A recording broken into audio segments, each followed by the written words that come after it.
उस गांव में शाम हमेशा थोड़ी जल्दी आती थी, जैसे सूरज भी धुंध से डरता हो। पहाड़ी के ऊपर खड़ी पुरानी हवेली हर संध्या और काली लगने लगती, और गांव वाले नजर उठाकर भी उसे पूरा नहीं देखते थे। आज विक्रम ने ठान लिया था कि डर और कहानी के बीच का सच पता करके रहेगा। काका, आप लोग हवेली का नाम लेते ही चुप क्यों हो जाते हैं? कोई न कोई वजह तो होगी। वजह है बेटा, और वही वजह है कि समझदार आदमी उस पहाड़ी की तरफ शाम के बाद नहीं जाता। समझदार आदमी नहीं जाता, इसलिए मैं जा रहा हूँ। डर को बिना देखे सच कैसे मान लूं? बात सिर्फ डर की नहीं है विक्रम। उस हवेली में कभी ठाकुर रणविजय का परिवार रहता था। फिर एक रात सब कुछ बदल गया। क्या बदल गया? लोग कहते हैं आवाजें आती हैं, कोई कहता है रोशनी जलती है। आखिर सच क्या है? सच इतना है कि जो भी जिज्ञासा लेकर गया लौटकर पहले जैसा नहीं आया। किसी की जुबान बंद हो गई, किसी की नींद। लेकिन कोई गया क्यों था? सिर्फ अफवाह से तो कोई पहाड़ी नहीं चढ़ता। हवेली के भीतर कुछ छिपा है, यही लालच लोगों को खींचता रहा। कोई कहता है पुरानी तिजोरी, कोई कहता है अधूरी मौत। और आप क्या मानती है दादी? मैं इतना मानती हूँ कि वहाँ किसी का इंतजार अब भी बाकी है। इंतजार किसका? ये सवाल मत पूछ, तेरे पिता भी यही पूछते थे। मेरे पिता? उनका हवेली से क्या संबंध था? आपने कभी बताया नहीं। समय आने पर बताने को कहा गया था। शायद वही समय अब आ गया है, पर चौपाल में नहीं। विक्रम, अगर जाना ही है तो खाली जिज्ञासा लेकर मत जा। ध्यान से देखना, सुनना और किसी आवाज पर तुरंत भरोसा मत करना। आप दोनों मुझे रोक भी रहे हैं और जाने की तैयारी भी करा रहे हैं। क्योंकि कुछ रास्ते रोके नहीं जाते, बस चेतावनी देकर छोड़े जाते हैं। ठीक है, मैं हवेली तक जाऊंगा, देखूंगा और लौटकर सच लेकर आऊंगा। लौटना जरूर। सच बाद में भी बताया जा सकता है। गांव की आखिरी कच्ची दीवार के बाद सन्नाटा और गहरा हो गया। धुंध में आवाजें पास भी लगती थीं और दूर भी। विक्रम को लगा वो अकेला है, लेकिन उसके कदमों के पीछे एक और परिचित चाल थी। विक्रम, रुक जाओ। बिना बताए ऐसे निकलना तुम्हारी समझदारी नहीं, जिद है। मीरा, तुम यहाँ क्या कर रही हो? मैंने किसी को साथ आने को नहीं कहा।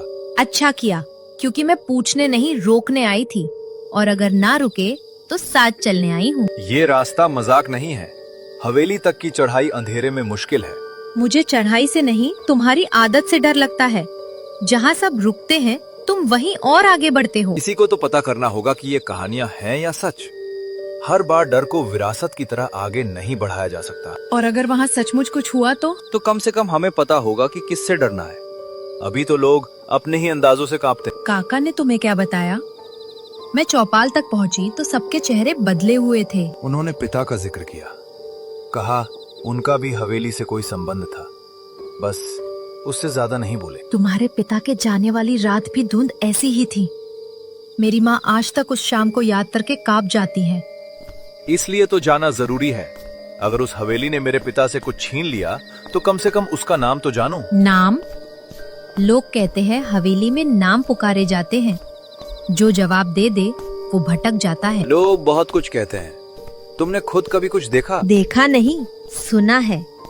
पहाड़ी से कभी कभी घंटी जैसी आवाज आती है, जबकि वहाँ कोई मंदिर नहीं। घंटी? ये नई बात है, काका ने इसका जिक्र नहीं किया। सब कुछ कोई एक आदमी नहीं जानता, गांव डर बांटता है, सच नहीं। ठीक कहा। चलो, अब जब आ ही गई हो तो एक बात मानो, अगर कुछ अजीब लगे तुरंत पीछे हटेंगे। और तुम बहादुरी दिखाने के लिए आगे नहीं बढ़ोगे? मैं वादा करता हूँ, आज जिद से ज्यादा ध्यान रखूंगा। अच्छा, तो पहले ये बताओ, लालटेन में तेल पूरा है ना? मुझे तुम्हारे वादों से ज्यादा उसी पर भरोसा है। पूरा है, और हाँ, जेब में माचिस भी है। ठीक है, अब धीरे चलो। धुंध में रास्ते से ज्यादा आवाजें भटकाती हैं। पहाड़ी के मोड़ पर एक पुराना चाय खोखा था, जो बरसों से बंद माना जाता था। लेकिन आज उसके बाहर एक बूढ़ा आदमी चुपचाप बैठा था, जैसे वो किसी का इंतजार कर रहा हो।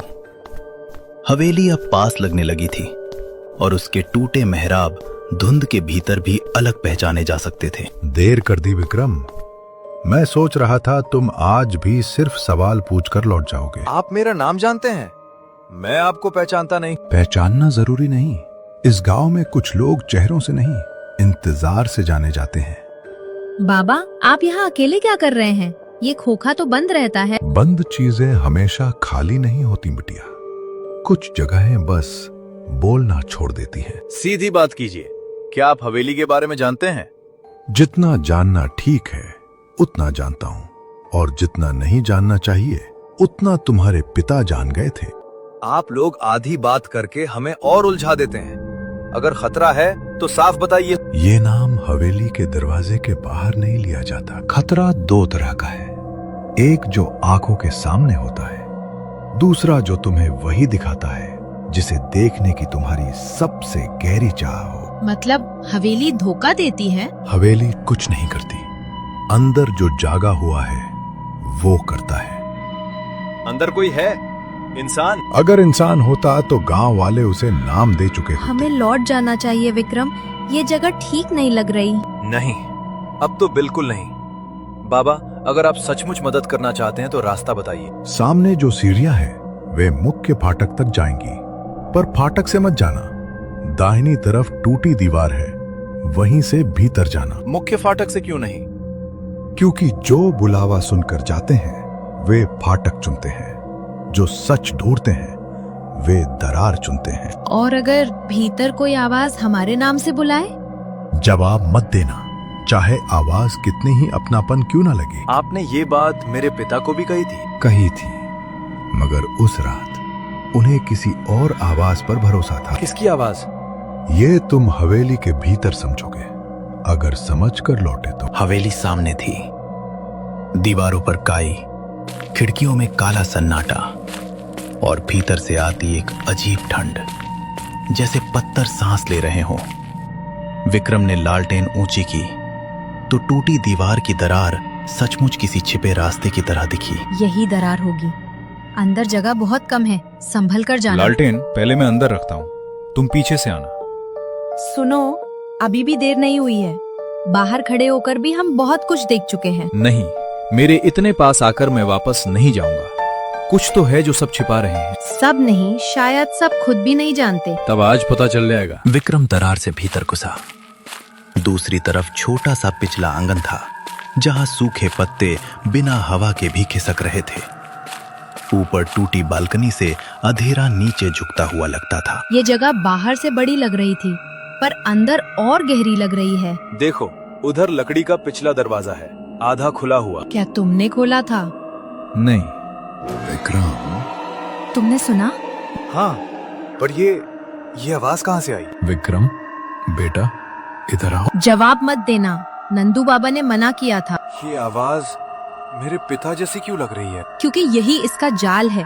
मेरी तरफ देखो, उधर नहीं। मैं यही हूँ। बहुत देर कर दी तुमने। नहीं, ये सच नहीं हो सकता। विक्रम, लालटेन कसकर पकड़ो, हम दरवाजे तक साथ चलेंगे, बस साथ। उसी क्षण ऊपर की टूटी बालकनी से धूल गिरी और हवेली के भीतर कहीं बहुत अंदर कोई धातु की घंटी धीरे से बजी। एक बार, फिर दूसरी बार।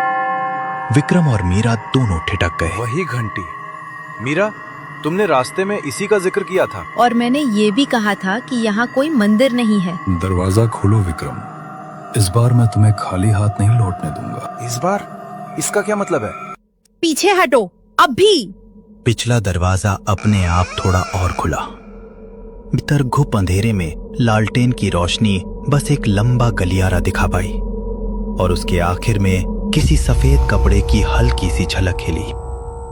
वहाँ कोई खड़ा है। नहीं, कोई नहीं, या शायद। विक्रम, अगर सच जानना है तो अंदर आओ, और इस बार अपने पिता की तरह देर मत